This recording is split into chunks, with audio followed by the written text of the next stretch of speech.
say. Like dinner. Did no one ever teach you that it's rude to text at the table? Let's see here. Really, guys? We're not checking for these anymore? I'm with RJ Gale. You'll love this part. Help. A text for help. You don't text for help, you cry for help. Far Cry 4 is an enormous game, and the series' signature combination of open-ended exploration and flexible first-person shooter tactics remains the star. It's at its best when you're going off and getting into trouble, but for all of its strengths, Far Cry 4 lacks focus. Its characters, mission, and story are a shotgun blast of confusion, with a few scattered hits of greatness along the way.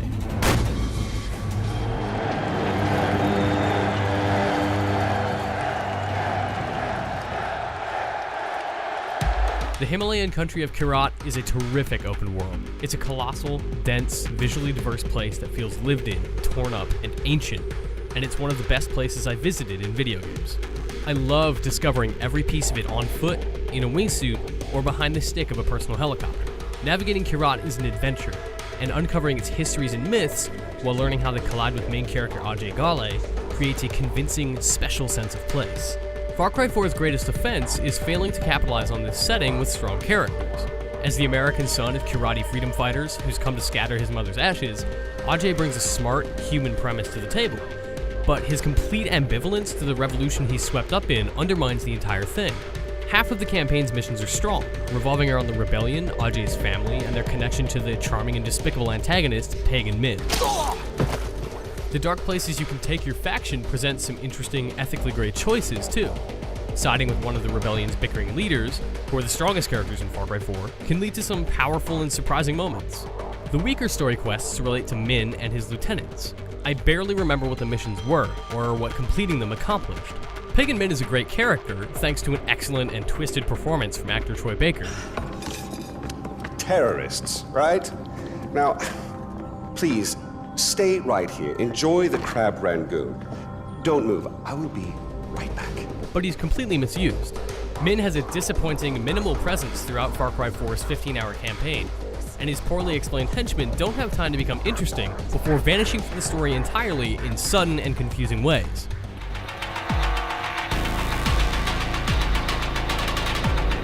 Fortunately, Far Cry 4 is so big that its story, characters, and mostly forgettable objectives are dwarfed by everything else there is to do in Kyrat. There are dramatic hostage rescues, assassinations, blood diamond recoveries, and quests to help citizens, all of which feed a phenomenally rewarding economy. As Ajay levels up, he earns skill points to become more damage resistant or uses enemies' weapons against each other. Hunting animals to craft weapon holsters and wallets makes for a rewarding, long-term loop. Far Cry 3 players know this well, but it's still satisfying, and there's even more skills to discover and XP to earn in Far Cry 4. The strongest diversion of all is the supernatural side story set in Shangri-La. Commanding a tiger and taking down fearsome demons in a gorgeous and different aesthetic doesn't really make a lot of sense, but it's an interesting exploration of Kirati legend.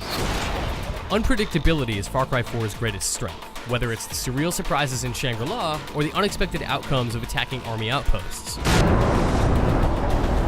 Your master plan for liberating an enemy-occupied fortress may differ from mine in everything from our approach, weapons on hand, and whether or not we use animals or allies to our advantage. This versatility often leads to unforgettable moments, like that time you blew up a bear with C4 before it could maul your friends. Or that time the entire village caught fire in the middle of a fight when you were trying to be quiet about it. Two-player co-op amplifies these silly moments considerably. While one of you blows open the front door, the other can sneak from behind, taking down enemies with silent knife or bow kills. Far Cry 4's competitive multiplayer does a marvelous job of capturing the freedom, scale, and surprises of its co-op and campaign. The competitive multiplayer has two asymmetrical factions fighting in different ways, using the wide-open environments to their particular advantages. The Golden Path plays more like an aggressive Far Cry player might. Guns, explosives, vehicles, traps, that kind of thing. The Rakshasa borrows supernatural powers seen in Shangri-La, relying on invisibility and different types of arrows for their bow. I really like playing the Rakshasa. Teleporting with the blink arrow, whether for navigation, escape, or an instant kill, is a great tool. Summoning a tiger or a bear to guard an area works beautifully too. The maps aren't terribly notable, but that the heart and soul of Far Cry 4 found its way into a competitive mode at all borders on miraculous. It's a bummer that matches start whether or not teams are even, and that not a lot of people are actually playing it, because this is actually great. Don't skip multiplayer just because it's not why you play Far Cry.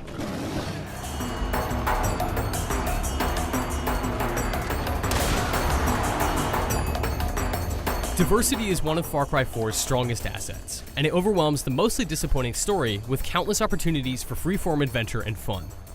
Visual variety, tons of distinct side quests, and a dense world with plenty of options always gave me something I wanted to do, and its satisfying economy had me obsessing over every side quest. It's a little bit safe, almost like Far Cry 3 ideas transplanted onto an amazing new place, but the elements are so empowering that it can be spectacular fun. For more on Far Cry 4, head over to IGN.